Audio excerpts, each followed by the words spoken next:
आइए भैया दूज की तरफ बढ़े। भैया दूज भाई बहन का त्योहार है।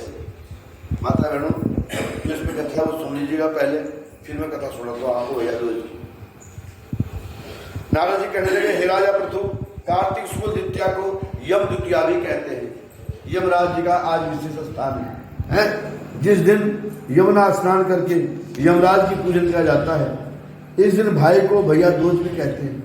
इस दिन भाई अपने घर भोजन ना करे, भाई अपने घर भोजन ना करे। यदि अपनी बहन ना हो तो गुरु कन्या, अगर अपनी बहन ना हो तो गुरु, अगर जो हमने कोई गुरु बना रखा है तो उसकी कन्या जो है वो बहन के समान है। अगर गुरु भी नहीं है तो ब्राह्मणी कन्या, ब्राह्मण कन्या नहीं है तो चाऊ ताऊ चाचा, मौसा मौसी, बुआ फूफा, इनकी कन्या बहन है। हे माता बहनों, अतएव उसको बहन माने। अगर कोई भी बहन नहीं है और हम जंगल में हैं, हम जंगल में हैं, किसी पेड़ को बहन मान लें, किसी झाड़ी को बहन मान लें, उसके नीचे बैठकर भोजन रोटी खाएं, यहां तक विधान कहा गया है। बहन का मतलब है बहन नहीं, बहन, हमने बहन कह दिया। जो अपने भाई के कष्टों को वहन करती है वो बहन कहा गया है। बोलो भगवान महाराज की। जो अपनी बहन की लाज बचाता है वो भाई है, और जो अपने भाई के ऊपरी कष्टों को अपने ऊपर धारण करती है उसको बहन कहा गया। माता बहनों, तो इस प्रकार से बहन भाई की आयु बढ़ाने की कामना करती है। और बहन किनका सुमरण करती है आज के दिन? 8 चिरंजीवियों का। ये कौन कौन है? सबसे पहले मार्कंडेय जी, बहुत लंबी कथा नहीं सुनाऊंगा इससे मैं आपको। मार्कंडेय जी की, उनको अल्पायु का वरदान था कि छोटे 8 साल की उम्र में चले जाएंगे वो। उन्होंने भगवान शिव की प्रार्थना की और भगवान शिव को ऐसे पकड़ लिया, यमराज जी आए, भगवान शिव जी ने यमराज जी पर त्रिशूल उठा दी और अपने भगत को चिरंजीव होने का आशीर्वाद दिया। उनका नाम क्या था माता बहनों? मार्कंडेय जी, जो पंजाब में, हरियाणा में आजकल मार्कंडा नदी के रूप में बहते हैं। दूसरे हैं हमारे राजा बलि, जिन्होंने भगवान से 3 पग धरती मांगी थी और पाताल में जिन्होंने भगवान विष्णु ने, वामन देव ने उन्हें भेज दिया था, तो दूसरे राजा बलि हैं। तीसरे हैं वेद व्यास जी, मुनि पाराशर के पुत्र, मुनि पाराशर के पुत्र और भागवत पुराण को, 18 पुराण को लिखने वाले हमारे वेद व्यास जी, वो भगवान श्री हरि के वरदान हैं। सारी उम्र जिंदा रहेंगे, उन्हें मृत्यु कभी नहीं आएगी। ठीक है जी। उसके बाद महावीर हनुमान जी, जिनका जन्म हमने छोटी दिवाली के दिन मनाया है। महावीर हनुमान जी चिरंजीवी हैं। कवन सुकाज कठिन जग माही, और जो नहीं होई ता तुम पाई। नासे रोग हरे सब पीरा, जपत निरंतर हनुमत बीरा। जो निरंतर हनुमान का नाम लेगा उसकी ही मदद करते हैं। तो हे माता बहनों, 8 चिरंजीव में महावीर भगवान का स्थान बड़ा स्थान है। राम काज के लिए अपने हाथ में भगवान हनुमान की महिमा हम नहीं सुना सकते हैं, क्योंकि कथा छोटी है माता बहनों, इनकी कथा बड़ी लंबी है। और रावण के छोटे भाई विभीषण जी, लोग कहते हैं घर का भेदी लंका ढाए, विभीषण ने कभी रावण को नहीं ढाया। माता बहनों, विभीषण तो पहले से राम का भगत था, बचपन से ही। जब हनुमान जी कुटिया में पहुंचे ब्राह्मण का रूप रख के, तो क्या देखते हैं कि विभीषण ने जगह जगह राम राम राम राम राम राम लिखा हुआ। तो विभीषण जी आज भी जिंदा है माता बहनों। और अश्वत्थामा, वो कौरव पांडवों के जो युद्ध सिखाने वाले गुरु थे, द्रोणाचार्य जी, जिनके नाम पर ये देहरादून बसा हुआ है, द्रोणादून है, उनकी तपस्थली है। उनका बलवान पुत्र अश्वत्थामा भगवान शंकर जी का अवतार है, अंश अवतार है। माता बहनों, उनके माथे से, यहाँ से एक मणि थी जो उन्हें बड़ा घमंड था, वो भगवान कृष्ण जी ने अपने बाण से निकाल दी। यहाँ पर जो है माथे में एक घाव रिश्ता रहता है, और अश्वत्थामा आज भी जीवित हैं। कलयुग में जब भगवान श्री हरि का अवतार होगा, कल के अवतार, तो अश्वत्थामा उनकी मदद करने आएंगे। तो माता बहनों, अश्वत्थामा जी और कृपाचार्य जी, कौरवों पांडवों के कुल गुरु, कुल पुरोहित कृपाचार्य जी बड़े बलवान थे, बहुत ज्यादा ताकत थी उनके अंदर, वो भी आज जीवित हैं। हे माता बहनों, और आखिरी परशुराम जी,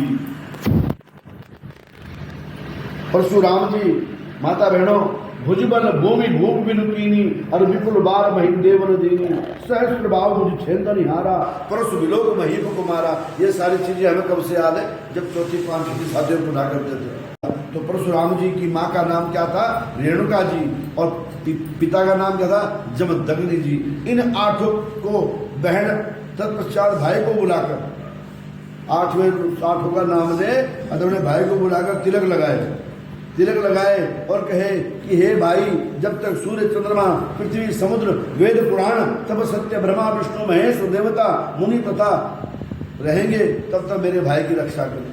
जब तक पृथ्वी सूर्य आदि स्थित है तब तक मेरे भाई की संतान चले। फिर भाई बहन को तिलक करे, भोजन करावे।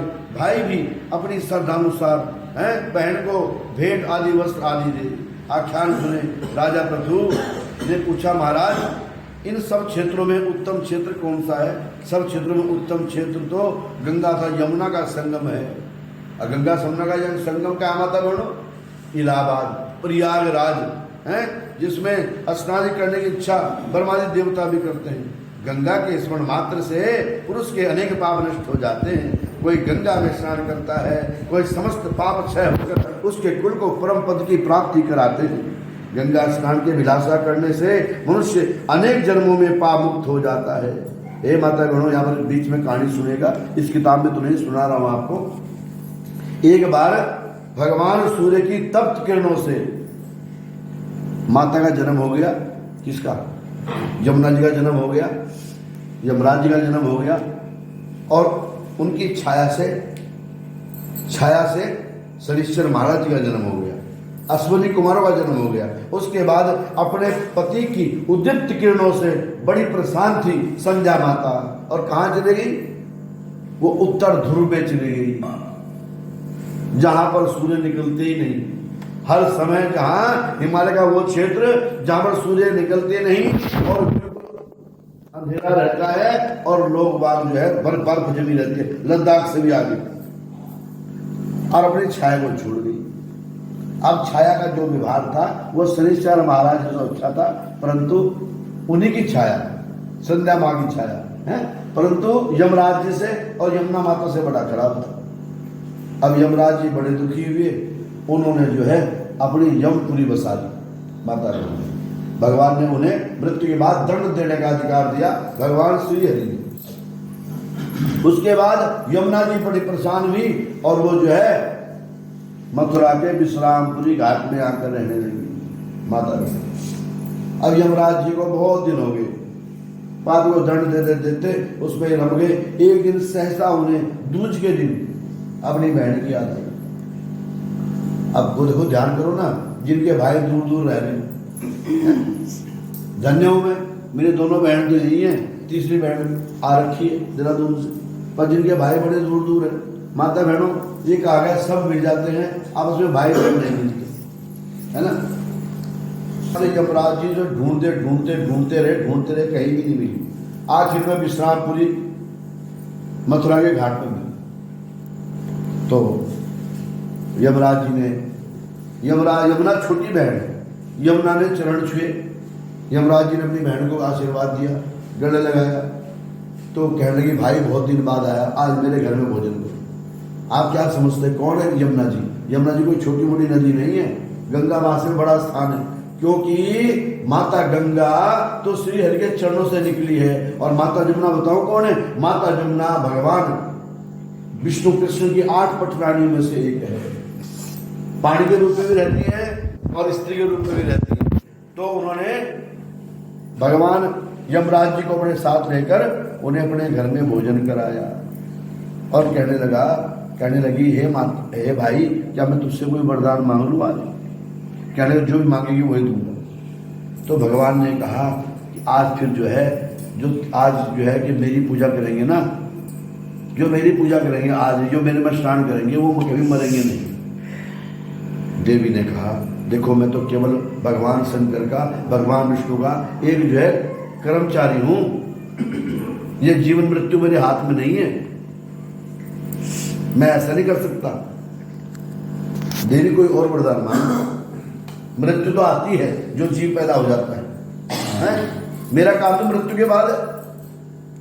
तो हे देवी को ऐसा वरदान मांगो जो हम पूरा कर सकूं। तो उसने कहा ठीक है, जो विश्रामपुरी घाट पर जो लोग नहाएंगे वो तेरे लोग को नहीं जाएंगे। बोलिए ठीक है। फिर दूसरा वरदान, बोले दूसरा वरदान ये मांगती हूँ कि जो बहन के घर में भोजन करेगा आज के दिन वो भी तेरी पूरी में नहीं जाएगा। तो इसी प्रकार से माता बहनों अपनी बहन के यहाँ भोजन करें, चाचा की लड़की के यहाँ भोजन करें, ताऊ की लड़की के यहाँ भोजन करें, मौसा मौसी की लड़की के यहाँ भोजन करें, है ना, फूफा की फूफी की लड़की के यहाँ भोजन करें, मामा की लड़की के यहाँ भोजन करें। और ये नहीं है तो धर्म बहन तो बनाए।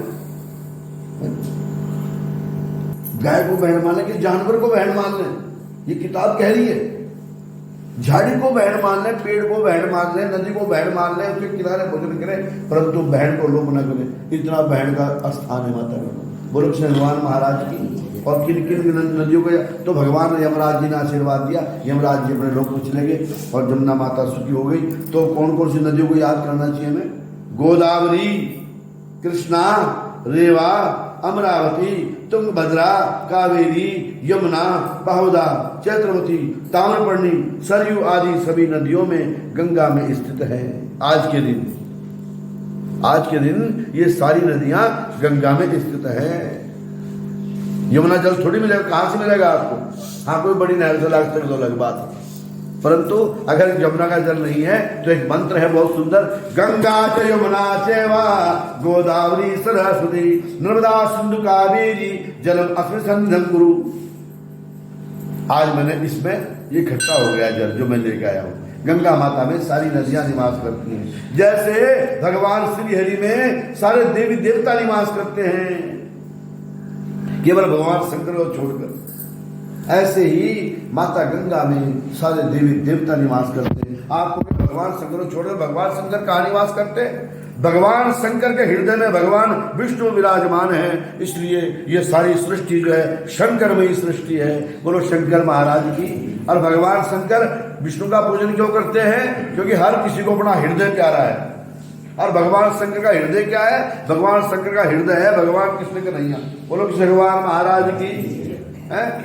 तो इस प्रकार से माता बहनों, जो काशी क्षेत्र में उत्तम है, जो काशी में वास करते हैं जीवन मुक्त हो जाते हैं। जो व्यक्ति हरिद्वार में काशी क्षेत्र में स्मरण करते हुए शरीर का त्याग करते हैं ना, वो मोक्ष को प्राप्त हो जाते हैं। इस प्रकार से आज जो है यमुना जी में स्नान करने का विशेष महत्व है, बहन के घर भोजन करने का विशेष महत्व है। श्री राम।